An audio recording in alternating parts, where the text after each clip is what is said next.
దేవుడు ఎక్కడున్నాడు అని అంటే వాక్యమే దేవుడు అని రాయబడింది. ఆ వాక్యాన్ని చదివే వారంగా, వాక్యాన్ని ధ్యానించే వారంగా, చదవటం వేరు, ధ్యానించటం వేరు. చదివిన దానిని ధ్యానించి, ధ్యానించిన దానిని గ్రహించి, గ్రహించిన దానిని అనుసరించే వారముగా మాత్రమే కాకుండా అనేకులకు దాన్ని తెలియపరిచే వారంగా కూడా ఉండాలి. అది దేవునితో సహవాసం అంటే. మన మట్టుకు మనం భక్తి చేసుకుంటూ పోతే అది దేవునితో సహవాసం అనిపించబడదు.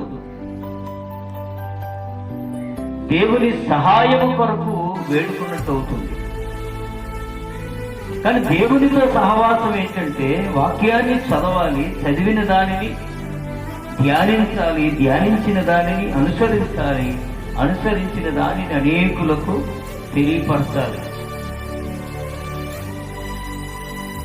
ఇప్పుడు భక్తి జీవితంలో మనం ప్రారంభ దశలో ఉన్నామా అని ఒకవేళ ప్రశ్న వేసుకుంటే ఇది ప్రారంభ దశలో కాదు. కొన్ని సంవత్సరాల విశ్వాస జీవితాన్ని మనం కలిగి ఉన్నాం, కొన్ని సంవత్సరాల విశ్వాస జీవితాన్ని కలిగి ఉన్నాం. కానీ ఇంకా మొదటి ప్రారంభ దశలో ఉన్నట్టుగానే మన తీరుంది, ప్రారంభ దశలో ఉన్నట్టుగానే మన తీరుంది. ఈ రోజున దేవుడు యథార్థవంతుడై ఉండి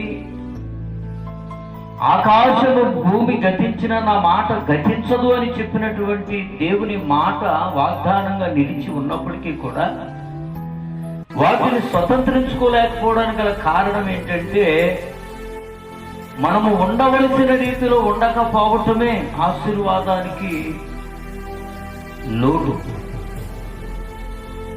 ఆశీర్వాదాన్ని పొందకుండా ఉన్నటువంటి లోటు కారణం ఏంటంటే మనం ఉండవలసిన రీతిలో ఉండకపోవటమే.